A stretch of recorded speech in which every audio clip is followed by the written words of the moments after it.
जयदेवी मंगळागौरी हे शब्द ऐकले की आपल्याला मंगळागौरीची आठवण येते। या मंगळागौरीच्या पूजेसाठी भाजणीचे वडे हे नैवेद्याला असावेच लागतात। ही भाजणी कशी करायची ती खास आऊची रेसिपी मी आज तुम्हाला सांगणार आहे। नमस्कार, आऊचा खाऊ या YouTube चॅनलवर मी मेधा तुमच्या सगळ्यांचं मनापासून स्वागत करते। चला तर भाजणीची रेसिपी बघूया। ही भाजणी करण्यासाठी मी आता इथे कढई तापत ठेवली आहे। हे जे भांड आहे ह्या भांड्याने मोजून 2 भांडी एवढे तांदूळ घेणार आहे। वजनी प्रमाण म्हणाल तर हे अर्धा किलो तांदूळ आहे।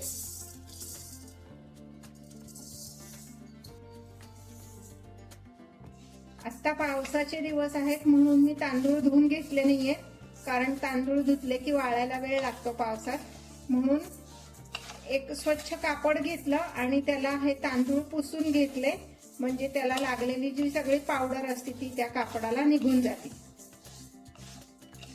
मीडियम फ्लेमवर सतत हलवत आपण तांदूळ भाजून घेणार आहे। तुम्ही तांदूळ कुठलाही घेतलात तरी चालेल, म्हणजे कोलम किंवा बासमती कणी कुठलाही घ्या जो तुम्हाला आवडेल तो। फक्त इंद्रायणी घेऊ नका, कारण त्यांनी वडे चिवट होऊ शकतात। मी इथे डॅश तांदूळ घेतलाय। हे आपले तांदूळ भाजून झालेत। फार अगदी लाल वगैरे भाजायची नाही, रंग बदलायला लागला तांदूळाचा की आपण हे आता ताटात काढून ठेवणार आहोत। असं जर बघितलं तर तांदूळाचा दाणा असं नखाने दाबला तर तो मोडला गेला पाहिजे असा। आता हे मी एका ताटामध्ये काढून घेते।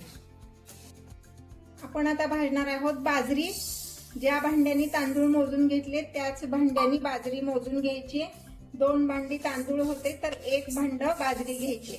म्हणजे वजनी प्रमाण म्हणाल तर अर्धा किलो तांदूळ होते तर पावशेर बाजरी घेतली।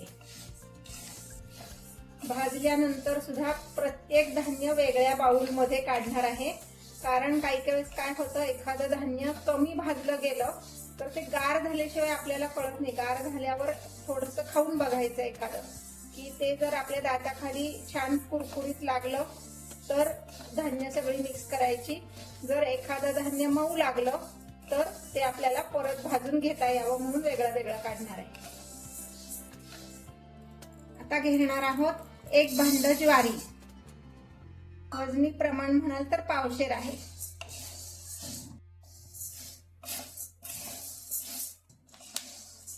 हे काही ज्वारी आपली भाजून झालेली आहे। तडतड वाजायला लागली की आपण ही काढणार आहोत। किंचित कलर बदललाय, फार लाल भाजायची नाहीये। आता मी ही एका बाउल मध्ये काढून घेते। अर्धा भांडा एवढी हरभऱ्याची डाळ घेणार आहोत। वजनी प्रमाण 100 ग्रॅम।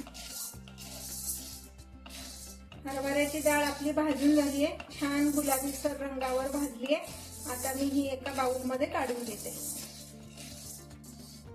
इथे आपण अर्धा भांडा एवढी मुगाची डाळ घेतलेली आहे। वजनी प्रमाण ह्याचं म्हणाल तर 100 ग्रॅम इतकी डाळ आहे। डाळी कुठल्याही डाळी घेताना जसं मी तांदूळाचं सांगितलं एका कॉटन कापडाला पुसून घ्यायचं, तसे प्रत्येक डाळ आपण पुसून घेणार आहोत, कारण डाळीला सुद्धा पावडर लावलेली असते। आता पावसाळ्याचे दिवस आहेत, आपण डाळी धुवून जर घेतल्या तर त्या वाळणार नाहीत, म्हणून एका कापडाला पुसून घ्यायचे। ही डाळ आपली भाजून झाली, आता मी काढून घेते। साधारण 3 ते 4 मिनिट एवढी भाजली। अर्धा भांडा एवढी उडदाची डाळ घ्यायची। वजनी प्रमाण 100 ग्रॅम आहे। आपली उडदाची डाळ पण भाजून झालेली आहे।